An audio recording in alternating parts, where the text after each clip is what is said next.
Ay, sa wakas mga pas mga idol. Karating ko lang dito sa bahay. Ay ito, tinimpla sa asawa ko na maganda at cute at sexy. Kape. Para makita yung anak ko singit ko Ang, dyan. ang bait-bait. Ang bait-bait talaga ng asawa ko. Yun, kape tayo mga fans mga idol, oh. Oh, oh, sarap. Puro kape, oh. Sarap to. Yan.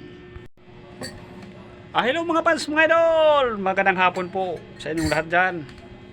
Karating ko lang dito sa bahay. Ito, tinimpla sa asawa ko na maganda at sexy pa. Kape puro. Kape tayo mga fans mga idol. O, tikman natin kung yummy ba. Wow, yummy talaga mga fans mga idol. Sa lahat ng nanonood, sa taot, at happy Sunday sa inyong lahat mga fans mga idol. At God bless po. At maraming salamat po sa inyong walang sawang pagsuporta. Ingat kayo palagi.